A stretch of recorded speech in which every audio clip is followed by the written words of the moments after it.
আচ্ছা, এ হচ্ছে 16 বছর বয়স। আমার কাছে যখন আসে এর কিছু রিপোর্ট করা ছিল। পেশেন্ট পেন অ্যাবডোমেনের হিস্ট্রি ছিল, ভমিটিংয়ের হিস্ট্রি ছিল, ফিভার হিস্ট্রি ছিল। ওর ইউএসজি করায়, ইউএসজিতে অ্যাপেন্ডিকুলার পারফোরেশন বলেছিল, অ্যাপেন্ডিক্সটা বাস্ট করে যায় এবং অ্যাপেন্ডিকুলার পারফোরেশন হয়ে গিয়ে পেটে একটা অ্যাবসেসের মতো হয়ে গেছিলো। তো ওর আমি প্রথমে ইনিশিয়ালি ল্যাবে করি, ল্যাবে দেখি যে পুরো হিউজ কালেকশন, অ্যাপেন্ডিক্সটা গ্যাংগ্রিনাস, হ্যাঁ, বেসের কাছে পারফোরেশন ছিল। তখন ওকে কনভার্ট করতে হয়, ল্যাব থেকে মাইক্রোসার্জারি থেকে ওপেন করে করি। খুব ডিফিকাল্ট কেস ছিল, মোটা এদিকে ডেল দিয়ে এসেছিলাম, নার্সিংয়ে প্রায় 7-8 দিন ভর্তি ছিল। তো অ্যাপেন্ডিকুলার পারফোরেশনের যেটা রিস্ক হচ্ছে যে ফিকাল ফিস্টুলা হয়ে যাওয়ার একটা ভয় থাকে সবসময় আমাদের সার্জেনদের।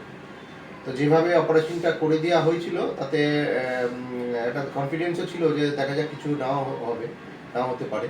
তো ডেন দিয়ে এসেছিলাম, এদিকে ডেনে সেরকম কিছু আসেনি।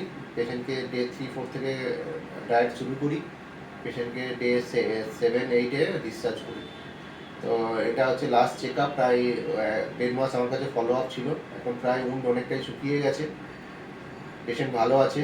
তো মেনলি হচ্ছে যেটা বলার, অ্যাপেন্ডিকুলার পারফোরেশন এই সাবডিভিশনের মতো জায়গায় করা নার্সিংহোমে খুব ডিফিকাল্ট, চ্যালেঞ্জিং। পেশেন্ট পার্টি ওনারা রিস্ক নিয়েছিলেন, আমি সেক্ষেত্রে ওনাদের সাহায্য করেছিলাম।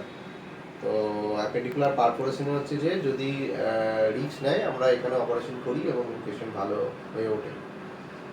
বলুন আপনার পেশেন্ট কেমন ছিল? আমার মেয়ের অ্যাপেন্ডিসাইট বাস্ট হয়ে গেছিল, ভালো আছে এখন, ছিলাম সামনে। ওদিন অনেকদিন ভর্তি ছিল, তাই তো? অনেকদিন ভর্তি ছিল, হ্যাঁ। কাউন্ট অনেক ছিল, প্রায় 21-22 হাজার কাউন্ট ছিল। বাড়াবাড়ি হ্যাঁ হয়ে গেছিল।